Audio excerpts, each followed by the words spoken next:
Hello, everybody. So today's discussion will be how to heal the mind. So when I was discussing about legacy, there are 10 P framework, right? We start with all the passion, personality, punctuality, persistence, pattern in communication, then passion and productivity, problem solving. All those 10 P's are there. So I thought I'll start with legacy. Legacy is about passion. And do you any of you have guessed why I used passion as a legacy? Because always I have been talking that unless you have passion for this particular action, you cannot work on it, make it a legacy. So I have outlined this in passion. There are two aspects. One is legacy, and another is giving back to whatever we have gained. So, if we have gained a lot of from this universe, then we should give back. Whatever we have gained, we should give back because that is a blessing, and we have been fortunate enough to have received. Now, graduate to being a global giver. Now that requires graduating from one stage to the other. Why, Because so many times I have spoken to people, women coach especially, and everybody talks about collaboration, but there is a very restricted view about collaboration. Because everybody needs to be established first and then collaborate. Because that is the qualifying line as to who you collaborate with. Now, if that is the reason, just give me a second.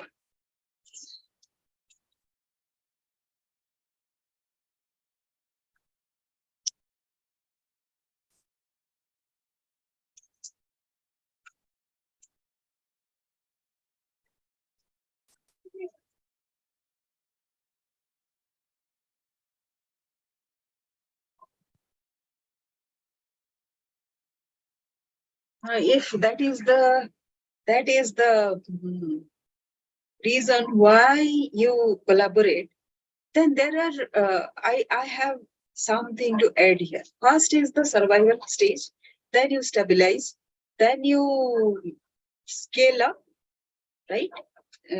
Stabilizing, and then there is something else also within. So if you are scaling up,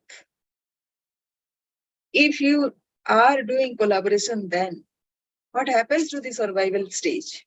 So it is kind of not supporting each other during the survival stage, because that is the crucial thing. And if the law of nature is such that it allows the fittest to survive, then yes, that is also is logical. I haven't yet found out the logic of collaborating once you are established. And I also have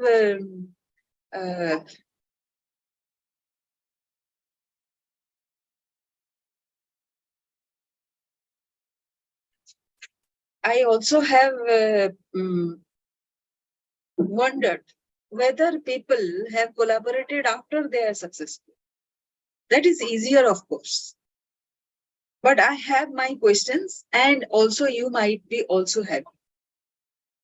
Collaboration is kind of reaching out to another person for your survival is kind of selfish thing. So if you are at the survival stage and you are trying to qualify yourself whether you are the fittest or not, then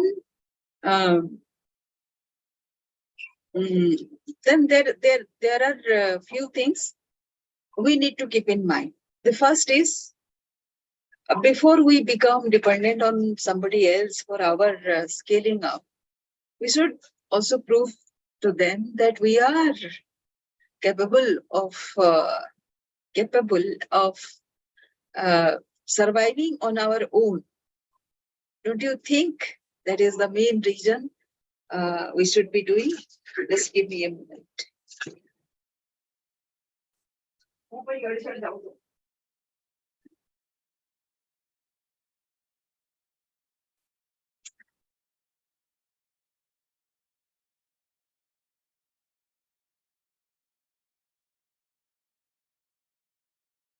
So sorry about that. And if that is the case, then everybody has to go through this phase on his or her own. I don't think that is justified.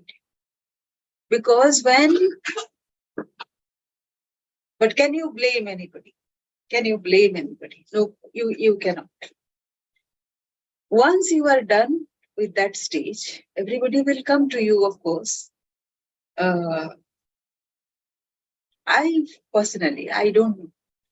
I feel that there is something which makes me kind of remain aloof from other people. Is that something which is a weakness or pride, or I don't know what it is. But if you are going through that phase, there is a mix of everything in this phase. You know, I'm talking about law of attraction, and if I am attracting this, then there is something inside that is going on which I need to work on, right?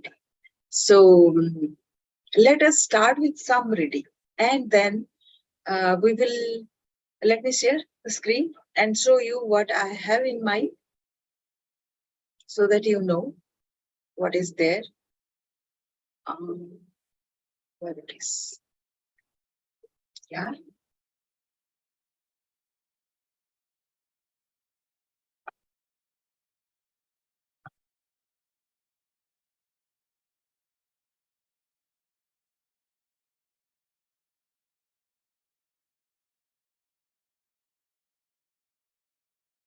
Is it the thing? Yes. So see what I have here. I have this growth horn, which of course is about Ivat, right? And in this, there are 4 stages of this I would call as tool set. Tool set is what? How to identify, how to stand out, which is difference. The second is resilience, in which I establish your, I don't establish, I help you establish your resilience. Third is the influence and prominence both, which I call as excellence. And in the influence stage, there is this thing called team building, which I call as power bonding and communication. That is influence. With these 2 tools, you can influence, and then you attain prominence or significance through poise, problem solving, and passion. So when you do these 2 stages, here is what I have in passion. Under passion, I have mentoring and giving back. So we will use these 2 stages to go to our how do we heal. So in mentoring, because I started this session with doing it all by ourselves, what do? You do this automation kind of thing because there is a vast thing of things to be done. habit of solving problems, which is, of course, in problem solving also is there. That habit needs to be made. Then becoming a small micro enterprise, you should start earning and impacting people, enabling for the next responsibility, which might be your own or collective. Then collaboration, metrics for finance compounding and scaling up. What do I mean by all this? You have your money, you save that with automation. So you need to learn some digital thing, and then you help solving problems, because it is not the skill that matters, but it is the habits, the attitude and the mindset which actually helps in problem solving. Then becoming an SME, all these things require some skill. And if you do it all by yourself, then you burn out yourself. So do one of this. But again, mentoring is all about having a team so that you can delegate this or leverage or solve their problems while getting your problem solved. Now, how to graduate from being an individual entrepreneur to become a person with vision to help others and get help in that process. So there is a healing of the mind, because unless we do that, it becomes kind of selfish, very selfish. So let us start reading what we have here. So mental healings in ancient times, down through the ages, men of all nations have somehow, well, let me see also is there, also somehow instinctively believed that somewhere there resided a healing power which could restore to normal the functions and sensations of man's body. They believed that this strange power could be invoked under certain conditions, and that the alleviation of human suffering would follow. The history of all nations presents testimony in support of this belief. In the early history of the world, the power of secretly influencing men for good or evil, including the healing of the sick, was said to be possessed by the priest and holy men of all nations. Healings of the sick was supposed to be a power derived directly by them from God, and the procedures and processes of healing varied throughout the world. The healing processes took the form of applications, supplications to God, attended by various care ceremonies such as the laying on of hands, incantations, the application of amulets, talismans, rings, relics, and images. For example, in the religions of antiquity, priests in the ancient temples gave drops to the patient and practiced hypnotic suggestions prior to the patient's sleep, telling him that the gods would visit him in his sleep and heal him. Many healings followed. Obviously, all this was the work of potent suggestions to the subconscious mind. After the performance of certain mysterious rites, the devotees of Hecate would see the goddess during sleep, provided that before going to sleep they had prayed to her according to weird and fantastic instructions.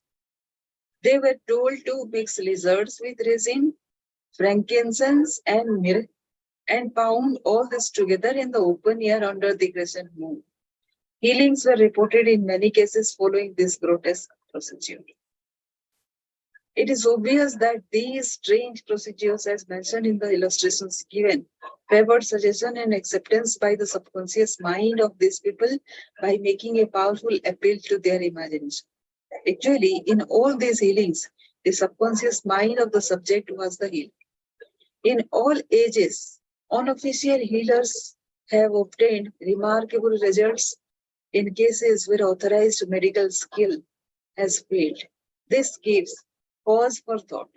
How do these healers in all parts of the world effect their cures? The answer to all these healings is due to the blind belief of the sick person, which release the healing power resident in his subconscious mind. Many of the remedies and methods employed were rather strange and fantastic, which fire the imagination of the patients, causing an aroused emotional state. This state of mind facilitated the suggestion of health and was accepted both by conscious and subconscious mind of the sick. This will be elaborated on further in the next chapter. Biblical accounts on the use of the subconscious powers. What things soever ye desire when ye pray, believe that ye receive them, and ye shall have them. Note the difference in tenses. The inspired writer tells us to believe and accept as true the fact that our desire has already been accomplished and fulfilled, that it is already completed, and that its realization will follow as a thing in the future. The success of this technique depends on the confident conviction that the thought, the idea, the picture is already a fact in mind. In order for anything to have substance in the realm of mind, it must be thought of as actually existing there. Here, in a few cryptic words, is a concise and specific direction for making use of the creative power of thought by impressing upon the subconscious a particular thing which you desire. Your thought, idea, plan, or purpose is as real on its own plane as your hand or your heart. In following the biblical technique, you completely eliminate from your mind all consideration of conditions, circumstances, or anything which might imply adverse contingencies. You are planting a seed concept in the mind, which, if you leave it undisturbed, will infallibly germinate into external fruition. The prime condition which Jesus insisted upon was faith. Over and over again, you read in the Bible, according to your faith is it done unto you. If you plant certain types of seeds in the ground, you have faith. They will grow after their kind. This is the way of seeds. And trusting the laws of growth and agriculture, you know what the seeds will come forth after their kind. Faith, as mentioned in the Bible, is a way of thinking, an attitude of mind, an inner certitude, knowing that the idea you fully accept in your conscious mind will be embodied in your subconscious mind and made manifest. Faith is, in a sense, accepting as true what your reason and senses deny. That is a starting out of the little, rational, analytical, conscious mind and embracing an attitude of complete reliance on the inner power of your subconscious mind. Here I want to say something. All my life, I have sought the approval of people who are not up to me. And that sounds like very ego, but just now when I was reading this came to my mind. Because without any reason, why people have kind of kept me away. No matter how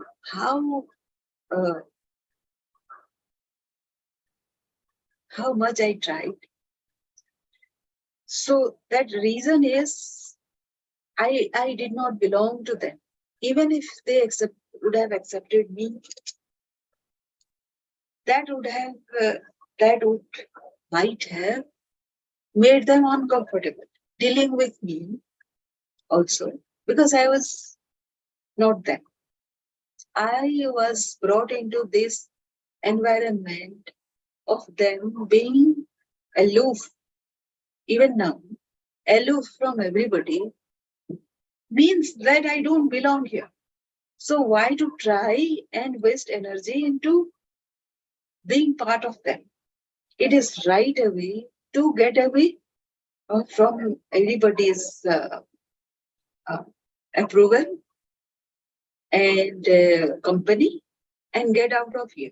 So when you repeatedly get into that kind of situation where you are rejected too often, nobody is comfortable speaking to you in that way. And when you speak, there is a kind of thing you don't resonate at all.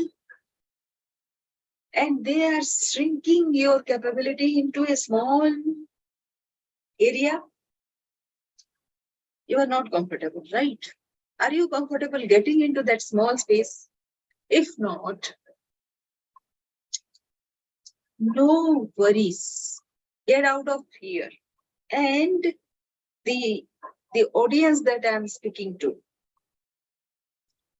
they will not be here.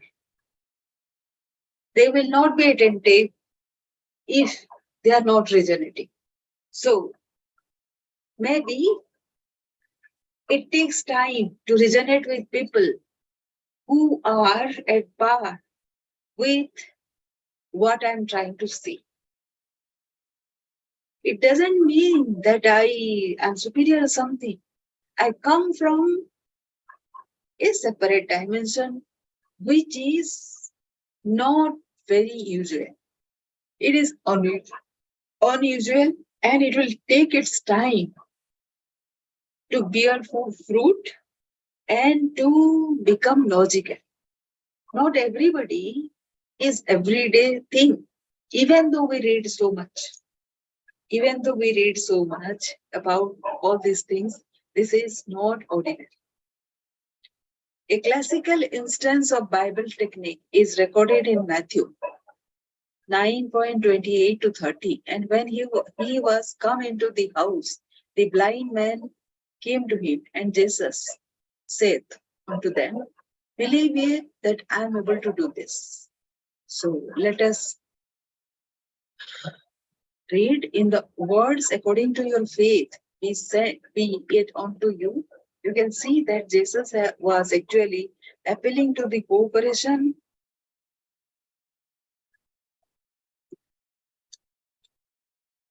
of the subconscious mind of the blind man.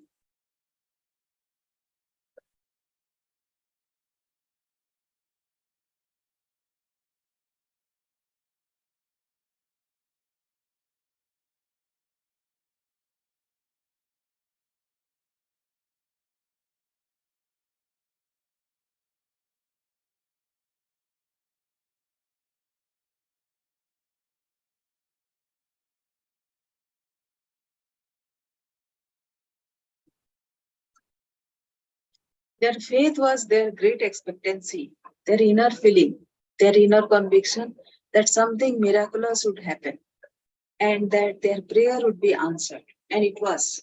This is the time-honored technique of healing utilized alike by all healing groups throughout the world, regardless of religious affiliation. In the words, see that no man know it, Jesus enjoins the newly healed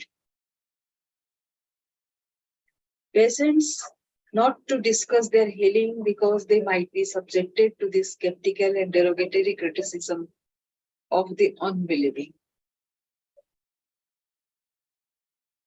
This might tend to undo the benefits they had received at the end of Jesus by depositing thoughts of fear, doubt, and anxiety in the subconscious mind. For with authority and power, he commanded the unclean spirits, and they came out. When the sick came to Jesus to be healed, they were healed by their faith together with his faith and understanding of the healing power of the subconscious mind. So here something is very important. So when you discover your faith, you don't disclose or talk about it with somebody. Why? Because there will be a seed of doubt can be injected within you. Because other people haven't experienced the same faith as yours. So why to pollute that faith? You might say you will go into yourself, but that is way better than getting subjected to doubt. No, within yourself, you should be happy, and that is important. Whatever he decreed, he felt inwardly to be true. He and the people needing help were in the one universal subject mind. And his silent inner knowing and conviction of the healing power changed the negative, destructive patterns in the patient's subconscious. The reluctant healing were the automatic response to the internal mental change. His command was his appeal to the subconscious mind, the patient, plus his awareness, feeling, and absolute trust in the response to the subconscious mind to the words which spoke with authority. Miracles at various shrines throughout the world. It is an established fact that cures have taken place at various shrines throughout the world, such as in Japan, India, Europe, and America. I have visited several of the famous shrines in Japan.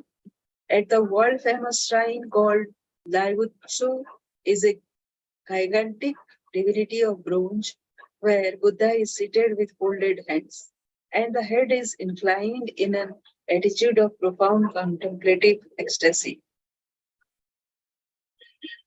It is 42 feet in height and is called the Great Buddha.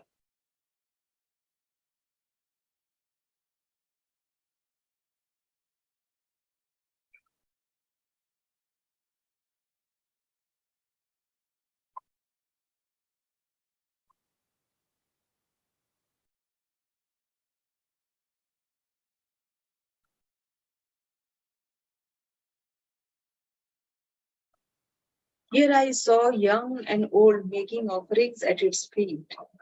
Money, fruit, rice, and oranges were offered. Candles were lit, incense was burned, and prayers of petition recited. The guide explained the chant of a young girl as she murmured a prayer, bowed low, and placed 2 oranges as an offering. She also lit a candle. He said she had lost her voice and it was restored at the shrine. She was thanking Buddha for restoring her voice. She had the simple faith that Buddha would give her back her singing voice if she followed a certain ritual, fasted, and made certain offerings. All this helped to kindle faith and expectancy, resulting in a conditioning of her mind to the point of belief. Her subconscious mind responded to her belief. To illustrate further the power of imagination and blind belief, I'll relate the case of a relative of mine who had tuberculosis. His lungs were badly diseased. His son decided to heal his father. He came home to Perth, Western Australia, where his father lived, and said to him that he had met a monk who had returned from one of the healing shrines in Europe. This monk sold him a piece of the true cross. He said that he gave the monk the equivalent of $500 for it. This young man had actually picked up a splinter of wood from the sidewalk, went to the jeweler's, and had it set in a ring so that it looked real. He told his father that just touching the ring of the cross healed many. He inflamed and fired his father's imagination to the point that the old gentleman snatched the ring from him, placed it over his chest, prayed silently, and went to sleep. In the morning, he was healed. All the clinic's tests proved negative. You know, of course, it was not the splinter of the wood from the sidewalk that healed him. It was his imagination aroused to an intense degree, plus the confident expectancy of a perfect healing. Imagination was joined to faith or subjective feeling, and the union of the two brought about a healing. The father never learned of the trick that had been played upon him. If he had, he probably would have had a relapse. He remained completely cured and passed away 15 years later at the age of 89. One universal healing principle. It is a well-known fact that all of the various schools of healing effect cures of the most wonderful character. The most obvious conclusion which strikes your mind is that there must be some underlying principle, which is common to them all, namely the subconscious mind, And the one process of healing is faith. It will now be in order to recall to your mind that once more the following fundamental truths. First, that you possess mental functions which have been distinguished by designating one the conscious mind and the other subconscious mind. Secondly, your subconscious mind is constantly amenable to the power of suggestion. Furthermore, your subconscious mind has complete control of the functions, conditions, and sensations of your body. I venture to believe that all the readers of this book are familiar with the fact that symptoms of almost any disease can be induced in hypnotic subjects by suggestions. For example, a subject in the hypnotic state can develop a high temperature, flushed face, or chills according to the nature of the suggestion given. By experiment, you can suggest to the person that he is paralyzed and cannot walk. It will be so. By illustration, you can hold a cup of cold water under the nose of the hypnotic subject and tell him, "This is full of paper, smell it." He will proceed to sneeze. What do you think caused him to sneeze? The water or the suggestion? If a man says he is allergic to Timothy grass, you can place a synthetic flower or an empty glass in front of his nose when he is in a hypnotic state and tell him it is Timothy grass. He will portray the usual allergic symptoms. This indicates that the cause of the disease is in the mind. The healing of the disease can also take place mentally. You realize that remarkable healings can take place through osteopathy, chiropractic medicine, and naturopathy, as well as through all the various religious bodies throughout the world. But it is obvious that all of these healings are brought about through the subconscious mind, the only healer there is. Notice how it heals a cut on your face caused by shaving. It knows exactly how to do it. The doctor dresses the wound and says, nature heals it. Nature refers to the natural law, the law of the subconscious mind or self-preservation, which is the function of the subconscious mind. The instinct of self-preservation is the first law of nature. Your strongest instinct is the most potent of all autosuggestions. Widely different theories. It would be tedious and unprofitable to discuss to any great extent the numerous theories advanced by different religious sects and prayer therapy groups. There are a great number who claim that because their theory produces results, it is therefore the correct. This, as explained in this chapter,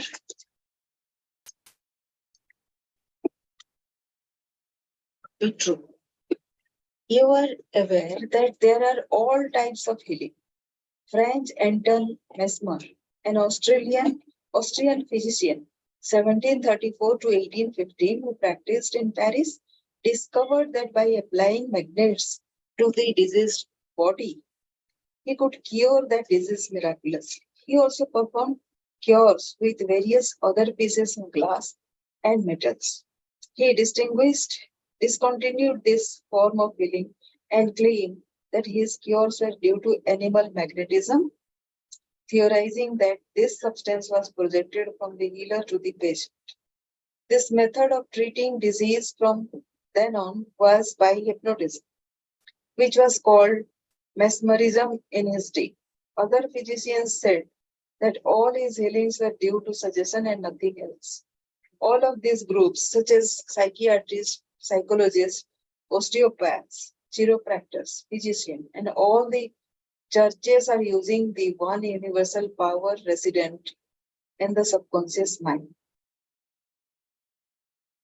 Each may proclaim the healing are due to their theory. The process of all healing is a definite positive mental attitude and inner attitude or a way of thinking or faith. Healing is due to confident expectancy, which acts as powerful suggestion.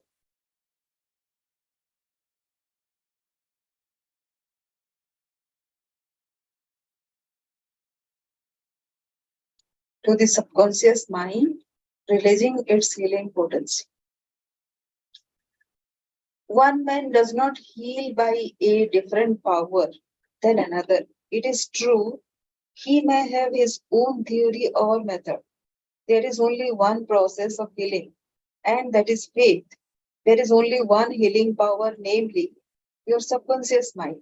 Select the theory and method you prefer. You can rest assured, if you have faith, you shall get results. Views of Paracelsus. Philippius Paracelsus is famous Swiss alchemist and physician who lived from 1493 to 1541, was a great healer in his day. He stated what is now an obvious scientific fact. When he uttered these words, whether the object of your faith be real or false, you will nevertheless obtain the same effects. Thus, if I believed in Saint Peter's statue as I should have believed in Saint Peter himself, I shall obtain the same effects that I should have obtained from Saint Peter. But that is superstition. Faith, however, produces miracles, and whether it is true or false faith, it will always produce the same wonders. The views of Paracelsus were also entertained in the 16th century by Pietro Pompanagi, an Italian philosopher and contemporary of Paracelsus, who said, "We can easily conceive the marvelous effects which confidence and imagination can produce, particularly when both qualities are reciprocated between the subjects and the person who influences them." So, what do we think? We need to cultivate that faith. How to be confident? Um, I have a process. My process is I know it will come from people around. Whoever is there around, I don't have to go to very far. No, I am wherever I am, and I'm listening to anybody and everybody whoever is speaking. So they don't know that I'm observing their sound at a very critical moment when I'm having a certain kind of questions, or in the morning I have that question, or say from 2 or 3 days I have the same questions. But I'll either read some book, some quotation, some Instagram reel, some Facebook reel, some Facebook post, some LinkedIn post, or I listen to somebody. They will certainly use that keyword that I am looking for. It is a certain kind of process which always gives me the certain kind of answer. And how do I know that those answers are correct? Those are meant for me. Immediately, I look for another sign, like the angelic sign, like 11, 10, 10, 12, 12. These are the angelic sign I have assigned to. The moment I hear a key observation by anybody, I read something, I immediately look at my clock. And if it is showing an angelic sign, then I take it that that is the message meant for me. Also, what I do is I look for my mentor, and he is look for my mentor in the pages of Telegram. If he is there within 5 minutes, then I decipher that as to be a sign. He is there because whenever there is a solution given to me, he has to be around somewhere. His energy has to be around somewhere. So if his energy is there within that, that is a sign I have taken. For you, any other sign would be working. So assign some sign which you can easily believe. So as I say, these are the signs I have assigned to myself. I didn't realize that those are the signs, but I have taken them as the signs. And I have two things which I am asking right now. One is I have been all alone, like say, kept aloof from the circles where I thought I should belong. I was never allowed. So now I know I should belong to a group which resonates with how I think. I know I think very abstract, but my scales, my measures are very different. And when I was thinking like this, am I doing something wrong?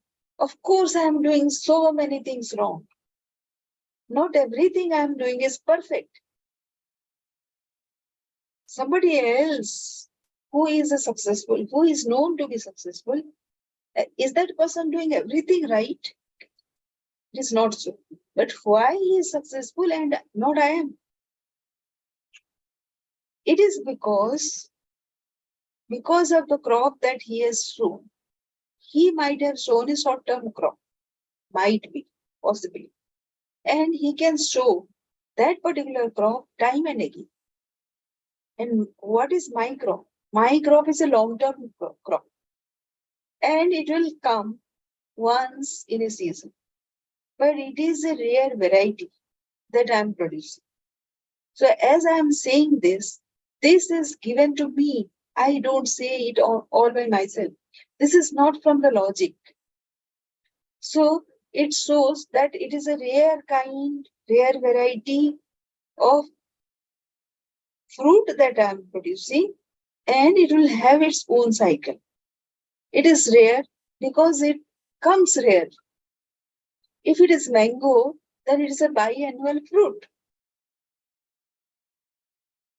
Something like this is happening to you also. If it is so, then know that you are in a very different kind of perspective. It will not be profuse, but it will be satisfying.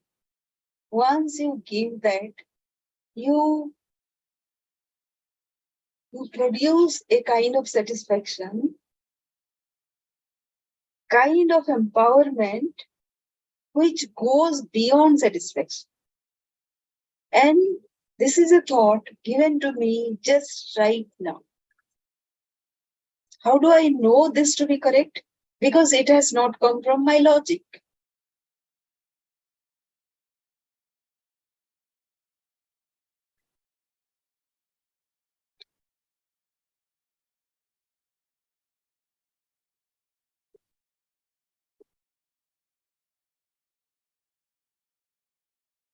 Get it?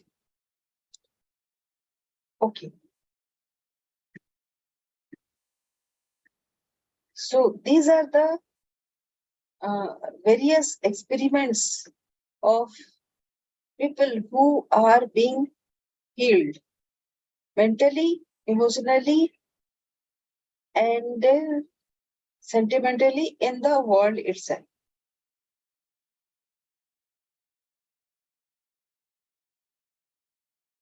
How do we, in the modern times, heal ourselves? One process of healing is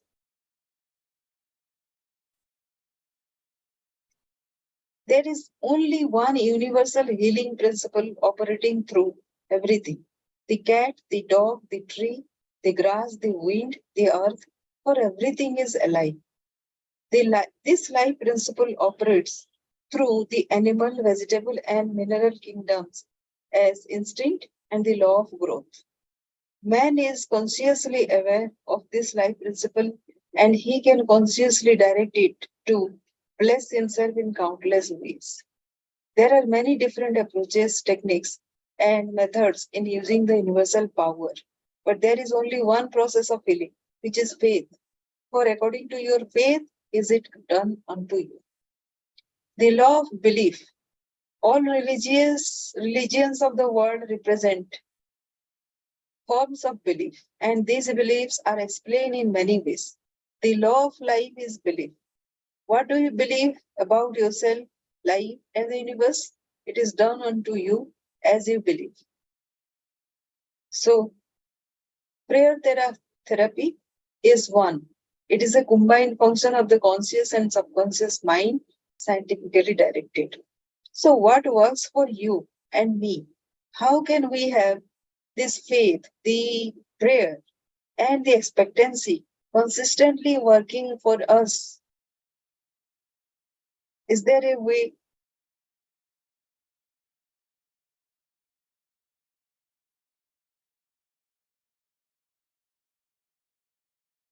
Uh, Let us think through. Releasing the kinetic action of the subconscious mind. A psychologist friend of mine told me that one of his lungs was infected. X-rays and analysis showed the presence of tuberculosis. At night, before going to sleep, he would quietly affirm, every cell, nerve, tissue, and muscle of my lungs are now being made whole, pure, and perfect. My whole body is being restored to health and harmony. These are not his exact words, but they represent the essence of what he affirmed. A complete healing followed in about a month's time. Subsequent x rays showed a perfect healing. I wanted to know this method. So I asked him why he repeated the words prior to sleep. Here is his reply. The kinetic action of the subconscious mind continues throughout your sleep time period. Hence, give the subconscious mind something good to work on as you drop off to drop off into slumber. This was a very wise answer. In thinking of harmony and perfect health, he never mentioned his trouble by name. I strongly suggest, so here is one clue. Don't name your problem. You just tell it as abstract as possible so that it never gets defined. Once it is defined, it gets into your subconscious mind as a name. And it will be very difficult to erase it out. So,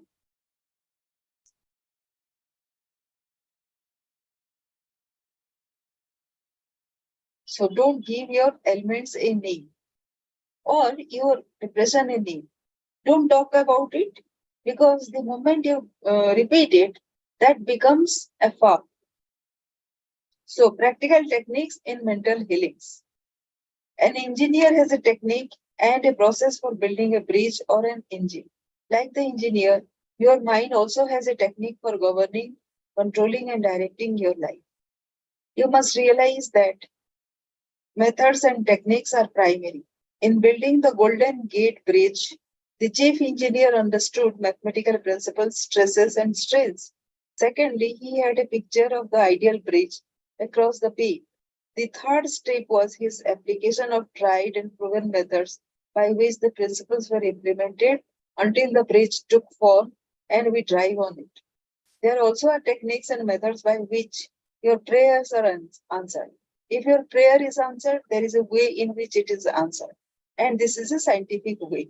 Nothing happens by chance. This is a world of law and order. In this chapter, let us find all those techniques. When we come to analyze prayer, we discover there are many different approaches and methods. We will not consider the formal ritual prayers used in religious services. These have important place in group worship. So, whatever happens in religious places is a group worship, and that also has a vibration. But let us think about something which we individually do. Prayer is the soul's sincere desire. Your desire is your prayer. It comes out of your deepest needs and it reveals the things you want in life. Blessed are they that hunger and thirst after righteousness, for they shall be filled.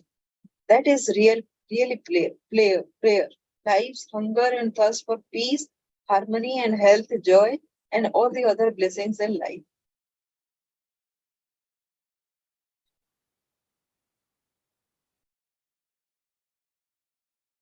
This consists essentially in inducing the subconscious mind to take over your request as handed it by the conscious mind. So you have to tell it to your subconscious mind consciously, right? This passing over is best accomplished in the reverie like state. Know that in your deeper mind are infinite intelligence and infinite power. Just calmly think over what you want. See it coming into fuller fruition from this moment on forward. Be like the little girl who had a very bad cough and a sore throat. She declared firmly and repeatedly, "It is passing away now. It is passing away now. It passed away in about an hour." Use this technique with complete simplicity and naivety. Your subconscious will accept your blueprint. So let us do in a childlike manner that we are all being blessed with financial abundance, huge financial abundance. Huge financial abundance is coming to us within and out this way. So it will not come the way we think it should come, but it will come in a way, in its own way. Why should we bother? It should come to us. So if you were building a new home for yourself and family, you know that you would be intensely interested in regard to the blueprint for your home. You would see to it that the builders conformed to the blueprint. You would watch the material and select only the best wood. Still, in fact, the best of everything. So, if your blueprint is full of mental patterns of fear, worry, anxiety, or lack, and if you are despondent, doubtful, and cynical, then the textures of the mental material you are weaving into your mind will come forth as more toil, care, tension, anxiety, and limitation of all kinds. So today I face something which is limited. So am I building tension into my mind, or should I weave that into something which is very loving, very responsible, and very useful? The science and art of true prayer. The term science means knowledge which is coordinated, arranged, and systematized. Let us think of the science and art of true prayer as it deals with the fundamental principles of life and the techniques and processes by which they can be demonstrated in your life, as well as in the life of every human being when he applies them faithfully. The art is your technique of process, and the science behind it is the definite response of creative mind to your mental picture or thought. Ask and it shall be given you. Seek and ye shall find. Knock and it shall be opened unto you. So let us create an image first as to what we want. So how do we create? There is a visualization technique. So the easiest and most obvious way to formulate an idea is to visualize it, to see it in your mind's eye as vividly as if it were alive.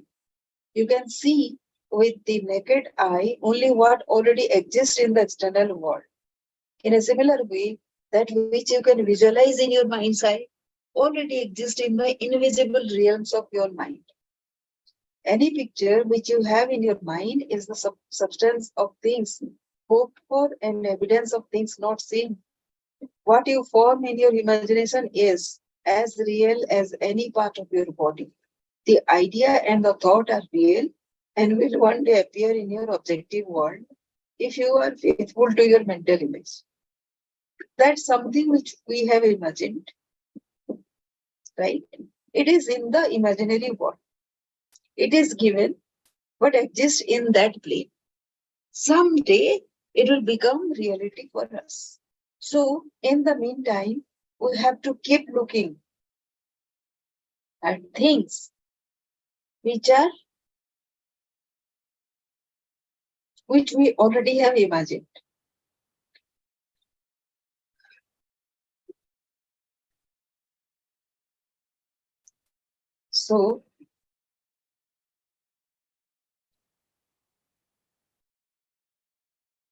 So visualization is something put a picture there, think, think about it and picture. But mental movie is another method wherein we feel something and we see the entire movie. It is like say we feel and take it step wise to another stage. Like just like suppose you are in love. So you are thinking about how you are in love, how the holding will go, how the romance, the passion stage will come, and how the stabilized love will come afterwards, after some time. Of course, it should come with the sheer attraction, the passion, and the first look of your lover. If you are in love, in passion, and if you are thinking about love right now.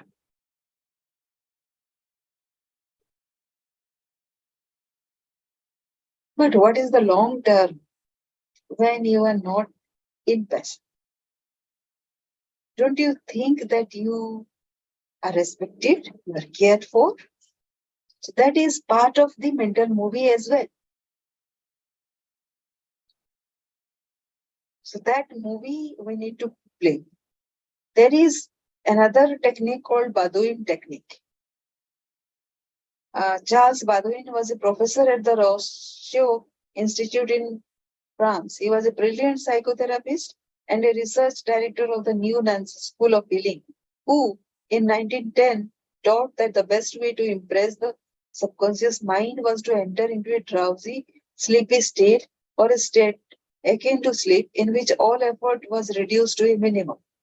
Then, in a quiet, passive, receptive way, by reflection, he would convey the idea to the subconscious. A very simple way of securing this impregnation of the subconscious mind is to condense the idea which is to be object of suggestion, to sum it up in a brief phrase which can be readily graven into the memory, and to repeat it over and over again in a lullaby. So this is the chanting way. So what we do, the japa, is a mantra, right? It is a short phrase. Maybe the name of God, but behind that, each, although it is the same for many, but it will carry the weight of the ideal life of the person who chants it. Understood, right? So, and the sleeping technique is by entering into a sleepy, drowsy state, effort is reduced to a minimum. The conscious mind is submerged to a great extent when in a sleepy state.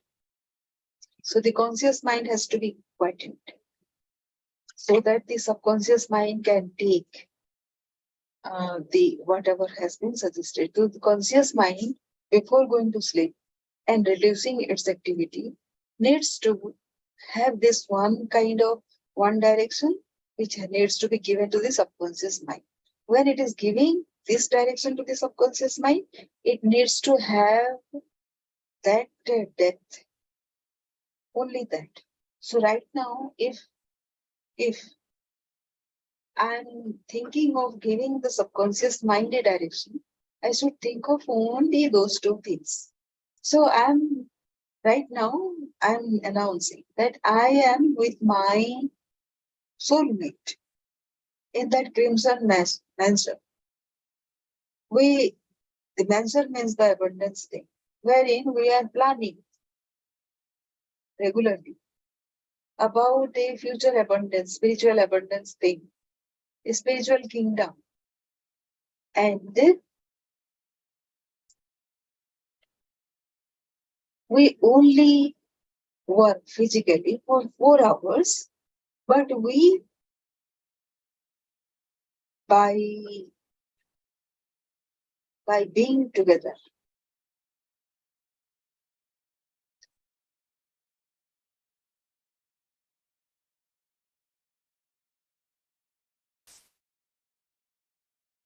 looking at each other, we design the future. And we know with our vibration that it is coming true.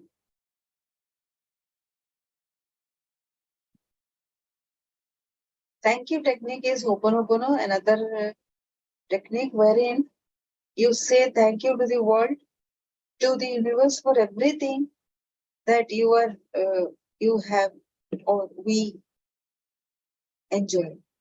I use the argumentative method very much. Why? Because I think there has been a lot of injustice with me. Um,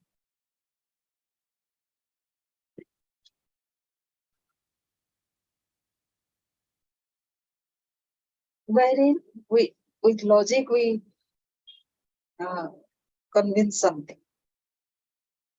This has worked for me in several ways. This also I have worked. So when I say that this is to happen to me because of certain things, certain certain sacrifices that I have made, then it uh, increases my expectancy. Right? Because I think that I have become um, deserving by all this. There is a sound wave therapy also. We can listen to those audios and also healing happens. So this also mm, comes with various sound healings as in Buddhism also.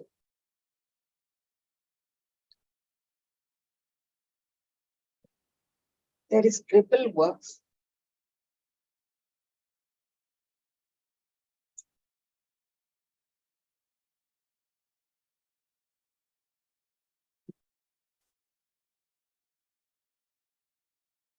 The tendency of the subconscious is life work.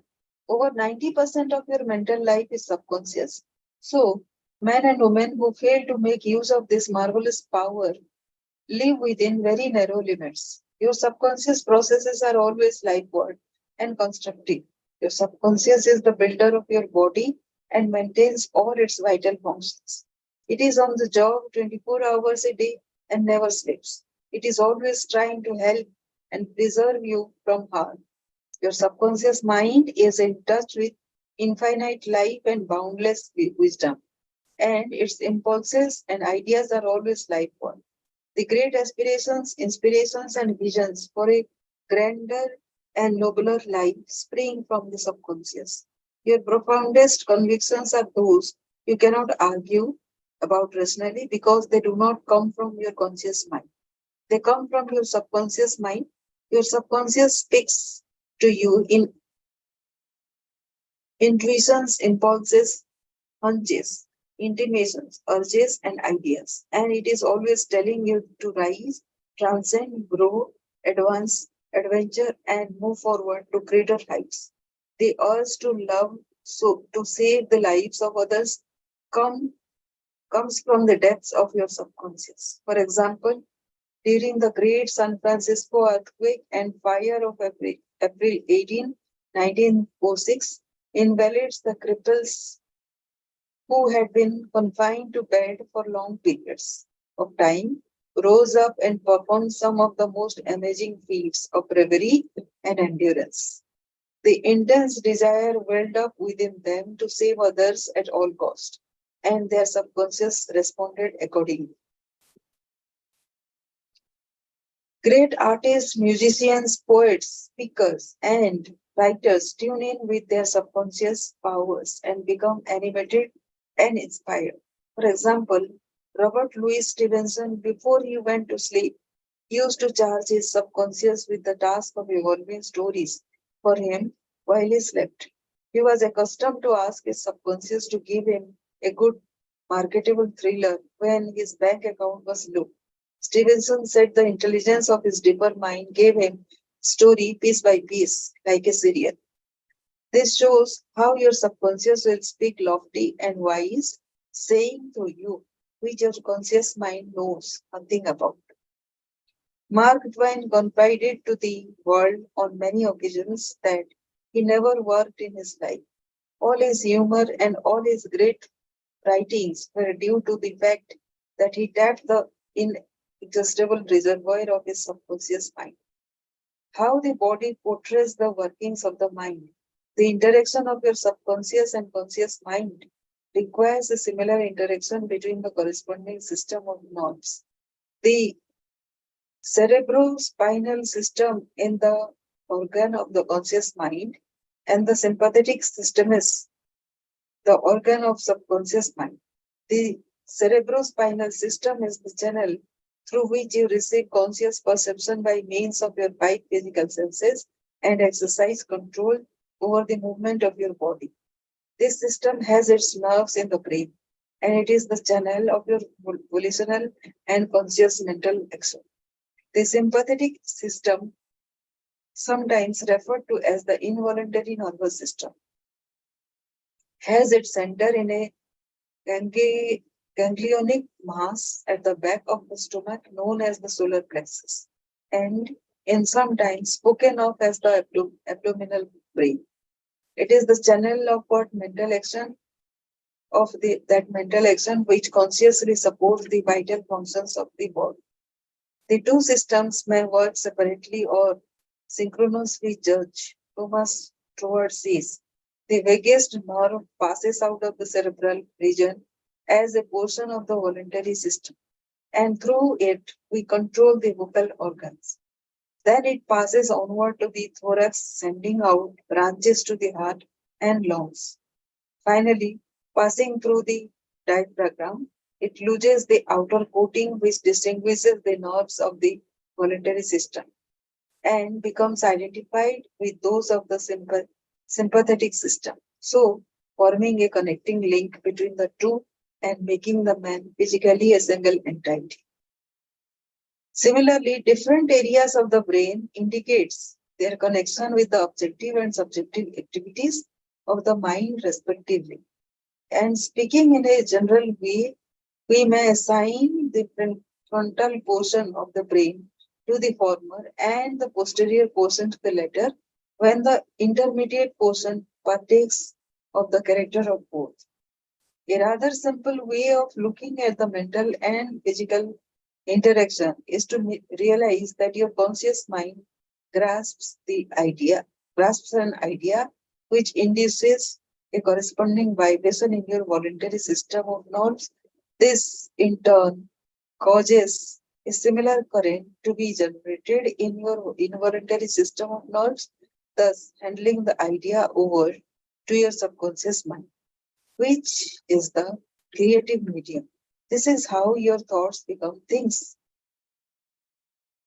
Every thought entertained by the conscious mind and accepted as true is sent by your brain to your solar plexus, the brain of your subconscious mind, to be made into your flesh and to be brought forth into your world as a reality. So, your subconscious mind is there within the solar plexus, the Manipura chakra. There is an intelligence which takes care of the body. When you study the cellular system and the structure of the organs, such as eyes, ears, heart, liver, bladder, etc., you learn they consist of group of cells which form a group intelligence, whereby they function together and are able to take orders and carry them out in deductive function at the suggestion of the master, which is the conscious mind. The subconscious mind works continually for the common good. The subjective self within you works continuously for the general good, reflecting an innate principle of harmony behind all things. Your subconscious mind has its own will, and it is a very real something in itself. It acts night and day, whether you act upon it or not. It is the builder of your body, but you cannot see, hear, or feel it building, as all this is a silent process. Your subconscious has a life of its own, which is always moving towards harmony, health, and peace. This is the divine norm within it, seeking expression through you all at all times.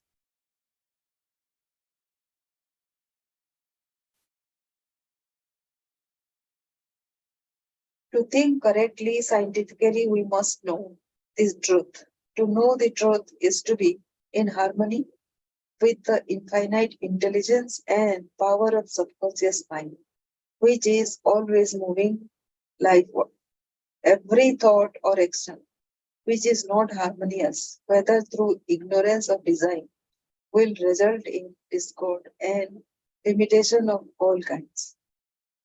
Scientists inform us that you build a new body every 11 months. So you really only 11 months old from a physical standpoint.